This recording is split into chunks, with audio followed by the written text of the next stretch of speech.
Olá, sou o professor Capri. Hoje nós vamos trabalhar, continuando com populações, migrações, só que dessa vez diversidade étnica, cultural e religiosa. Mas qual seria o conceito de migração? Me acompanhe. Migração é qualquer deslocamento das pessoas para uma outra área, dentro do seu país, ou de uma cidade, ou mesmo dentro da nossa cidade, de um bairro para o outro. Aí eu tenho duas outras coisas. Migração trouxe as mudanças. O que é emigração? Emigração começa com a letra E.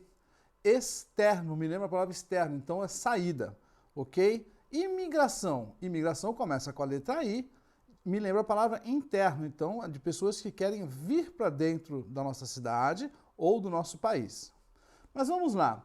Aqui nós estamos acompanhando um pouco de como foi a ocupação do ser humano pela terra no passado. Aí a gente pega da saída da África, indo até chegar na América do Sul e finalmente no Brasil. Só para você saber que a gente colocou isso, ok? Mas vamos lá.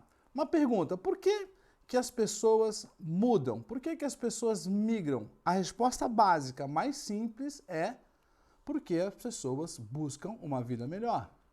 Lógico. Outras probabilidades, outras questões que podem acontecer. Em busca de melhor trabalho, contra o desemprego.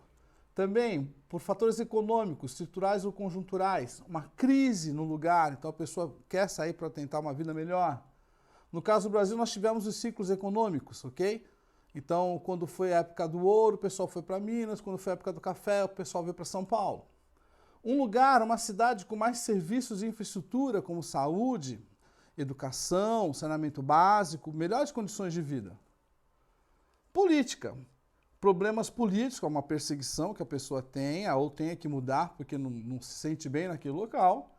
Religiosa, peregrinação, quando eu vou para uma cidade, fazer uma peregrinação, ou seja, sair de um lugar para ir cultuar numa outra cidade, pagar uma promessa, por exemplo, e perseguições religiosas também. E ainda conflitos étnicos raciais, devido a guerras, golpes. E naturais, fenômenos naturais ou catástrofes como vulcão, terremoto, enchentes, no caso do Brasil também. Ainda a questão do próprio clima, para que eu tenha um clima melhor para a minha saúde. Também a questão de ruptura da família, então as pessoas acabam separando, então também tem que mudar de lugar. E ainda a questão da segurança ou ameaça quando a pessoa está ameaçada. Consequências das migrações. Ela contribui com o processo de ocupação de uma área que não está ocupada, contribui com o processo de miscigenação e difusão cultural, ou seja, mistura, a mescla de culturas. Mas eu tenho um problema aí. Para aquela pessoa que recebe uma mão de obra qualificada, é excelente, mas o país que está mandando para fora a sua mão de obra especializada é chamada fuga de cérebros, né? Então, muitos estudantes brasileiros acabam indo para fora e a gente vai chamar isso de fuga de cérebros. Concorrência de mão de obra local. Então o pessoal vai acabar dando treta depois, que vai tirar o lugar do emprego daquela pessoa. E isso vai criar o que a gente chama de xenofobia, aversão aos estrangeiros. Bom, no Brasil começo com o quê? Tá lá, começo com os portugueses, depois eu tenho os africanos, tem um mapa aqui mostrando onde eles vieram. Tem os franceses também que tentaram ocupar, os holandeses lá em cima, no Nordeste. Finalmente, os imigrantes italianos, depois japoneses, os alemães. Mais recentemente, eu tenho os bolivianos, os peruanos. Depois, também os haitianos, por causa do terremoto que teve no Haiti. O Brasil mandou forças para lá, a ONU, né? Força de paz de homens brasileiros. E, recentemente, eu tenho a questão dos venezuelanos também no Brasil. Bom, então vamos lá. Questão da migração no Brasil. O maior período, no final de 1800 até 1950. Aqui a quantidade, mais ou menos, de pessoas que vieram. E a porcentagem de quantos vieram para cá. Aqui uma outra forma de entender. Temos aqui mais italianos, depois portugueses, demais, espanhóis, alemães, japoneses. Né? Italianos aqui 1.500.000 quase 1.600.000 italianos vieram para cá. E eu gosto muito desse quadro, Os Operários da Tarsila Amaral, por quê? Porque mostra justamente essa miscigenação, né? Se você por perceber, o que a gente vai notar? Aqui, ó, você vai ver grande mescla do povo brasileiro. Você repara que aí eu tenho olho puxado, aqui, eu tenho a presença do africano, tenho a presença do branco. Então, isso mostra essa nossa questão com o Brasil, como ele se dá bem com essas questões. Outra forma de entender aqui também a questão, os maiores estrangeiros no Brasil, portugueses, japoneses, italianos, hoje, né, a partir de 2011. O estado que mais tem, São Paulo, depois Rio de Janeiro. E ali, olha que interessante a gente notar aqui, perfil de mão de obra qualificada dos que vêm de fora, dos bolivianos, dos peruanos, paraguaios, não qualificados, mas os mais qualificados, os argentinos, chilenos, portugueses. Esses, com certeza, vão ter melhores salários, melhores empregos. Brasileiros fora, noto aqui que os Estados Unidos, América do Norte, Estados Unidos, Canadá, recebem muitos brasileiros. A Europa também recebe bastante, né? E depois os demais continentes. Imigrantes no Brasil em 2000, 2010. Aqui mostrando brasileiros, né, fora do Brasil, que estão atuando nos países da América do Sul, aí, nos fronteiriços, com a lavoura, a agricultura e também com a exploração de metais preciosos. Também aqui mostrando a questão da migração interna no Brasil. E no Brasil nós temos uma interessante combinação, que quando começou a maior parte da urbanização, começa com o êxodo rural, né? O êxodo rural, ele vem lá de 60, as pessoas saem mais do campo, vêm para a cidade. E depois dá uma freada em 80 e hoje eu tenho uma repulsão. Avançando um pouco mais, mostrando aqui, né, a porcentagem de imigrantes. Então, note só o Sudeste. 82% da população do Sudeste é de pessoas que estão aqui, já que nasceram aqui. Então não há porque nós temos preconceito com as pessoas que vêm de fora, como a gente percebe aí o pessoal tirando sarro, né, de nordestino. Mas não, porque a maior parte nossa é daqui mesmo já, filhos dos nordestinos ou filhos das pessoas de fora. No Brasil, como eu falei para vocês, 50, 70, note muita gente vindo do Nordeste para o Sudeste. Depois eu continuo ainda do Nordeste para o Sudeste, mas agora tem uma concentração também indo para o Acre, indo para o norte do Brasil. E hoje, mais próximo, nós temos aquela configuração ali que também mostra a ocupação do Centro-Oeste, principalmente, gente, queria mostrar para vocês, essa área aqui, ó, que é a área de cultivo, né, a área das plantações, ok? Bom, o Nordeste sempre foi de repulsão populacional, por quê? Porque eu tenho a questão da seca no Nordeste. Nunca foi fácil no Nordeste estar por causa de fatores naturais, fatores geográficos. E hoje,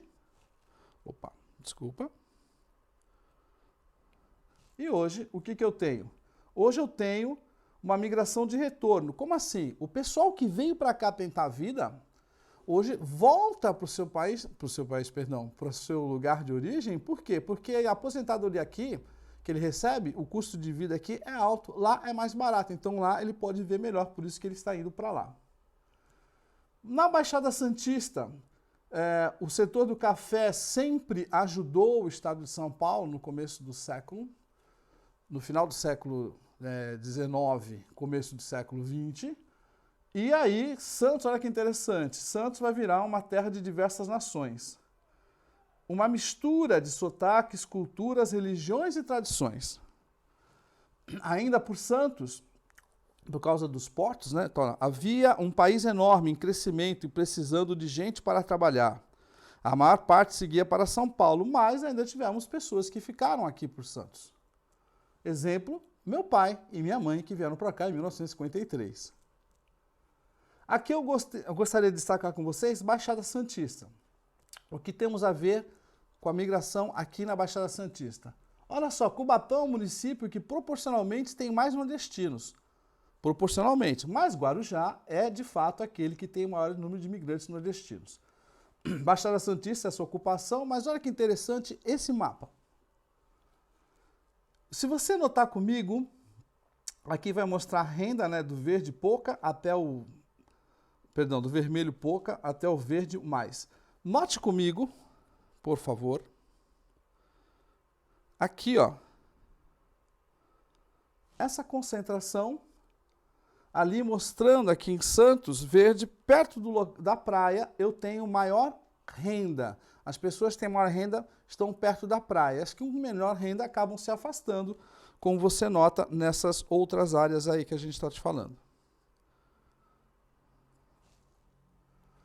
Mais uma forma de entender, vermelho onde eu tenho maiores indicadores, vai pegar Santos, a área insular e a área continental. Os com menos, Mongaguá, Bertioga, e eu tenho aí Praia Grande, São Vicente também com uma boa ocupação. Santos é um município que exerce o papel de metrópole e serve como nó das relações sociais, políticas e econômicas na própria região metropolitana e também com outras regiões com escala nacional e internacional. Bom, o que seria migração diária ou pendular? Igual um relógio, pêndulo de um lado para o outro. Então o camarada acorda de manhã, pega o fretado, vai trabalhar na outra cidade, quando ele volta, volta de noite. Ou, se você perceber pelo desenho, eu saio e vou trabalhar na cidade e depois volto para dormir. E eu tenho o rush, que é aquele período do dia onde eu tenho mais movimento. Aqui da USP mostrando a distância, como as pessoas procuram morar perto dos seus lugares, né, de trabalho, também tem a ver com saneamento, achei interessante. Mostrando aqui Baixada Santista, nos anos 2000, uma pirâmide triangular, pobreza, já mais equilibrada agora, mais em desenvolvimento. Outra forma de entender a entrada aqui, o crescimento. Noto que Santos está abaixo, São Vicente ainda tem crescimento. Outros dados que eu fiquei de bobeira com esse. Tem mais mulher na Baixada Santista do que homens, né? Vejam só por as cidades aí. Mulher está em amarelo, os homens estão aí em meio cinza. Outra forma de ver também, população que está morando por aqui, né? Dos mais velhos e aos mais novos. Eu noto que eu tenho, de 15 a 59 anos, uma população que está trabalhando, maior quantidade, 1.073.000 aí. Então, isso é bom para a região. Agora, migrações no mundo, né? Vemos muitas pessoas vindo, no começo, na ocupação da Europa para os Estados Unidos. E hoje eu tenho aqui o seguinte, as nações desenvolvidas continuam atraindo mais imigrantes. Lógico, as pessoas procuram um lugar onde ela possa ganhar mais, ter uma vida melhor. Aí você vai notar aqui, eu acho interessante esse último aqui, né? Países do norte e países do sul, né? Pouca gente do país do norte vai no sul. Por que eu estou falando isso? Lembrando esse mapa aqui, países do norte, países ricos, e os países do sul, os países pobres. E lá ainda, regiões de desenvolvimento, ainda tem essa quantidade, olha só a evolução, né? Desde 1900 até 2013. Então as pessoas realmente procuram ainda os países desenvolvidos. Refugiado. O que é refugiado? É um indivíduo que é alvo de discriminação e violência devido à sua etnia, raça, crença religiosa ou política. Isso de acordo com a Convenção de Genebra, né? Todas as pessoas que, devido a fundamentos temores de serem perseguidos por motivos de raça, religião, nacionalidade, pertencem a determinado grupo social ou opiniões políticas, que se encontram, têm medo, essas pessoas podem ser refugiadas. No Brasil, ainda fala o seguinte, ó. E a pessoa ainda que, devido à grave e generalizada violação de direitos humanos, é obrigada a deixar seu país de nacionalidade para buscar refúgio em outro país. Então, o Brasil aceita justamente essas pessoas. No mundo, os lugares em verde que mais são regiões que os imigrantes querem ir, e os em amarelo das pessoas estão saindo. Se eu notar aqui no continente africano, ali é uma região tentando ir para a Europa, ali perto do Oriente Médio, guerras que a gente está tendo, né? Então, onde eu tenho muita guerra ou fome, o pessoal quer sair. Fatores de instabilidade, eu ainda vou ter conflitos recentes, migração legal e ilegal, inclusive religião, quando tem treta de alguém não gostar da religião do outro. Uma outra forma de entender, Norte, México e Estados Unidos ali, um grande fluxo de imigrantes. Países de imigrantes, países da ex-União Soviética, Belarus, Estônia, Rússia, Hungria e Ucrânia. E aqui Alemanha, Itália e Japão também, que recebem mais imigrantes. E aqui aqueles que saem mais pessoas, né? Bangladesh, Nepal, Myanmar, Síria e agora a Venezuela, que a gente sabe o que está acontecendo lá. Continuando um pouco mais, no Brasil eu tenho ainda quase 4.500 refugiados e entre 60 e 300 mil número de imigrantes ilegais. Outra forma da gente entender. E aqui mostrando no mundo o custo de vida, né? Onde está mais escuro é mais caro, onde está mais claro é mais barato. Note que nos países do norte sempre o custo de vida é um pouco mais alto. Um pequeno resumo para você lembrar por que as pessoas migram e não deixe de fazer as suas atividades, ok? Valeu, gente. Obrigado.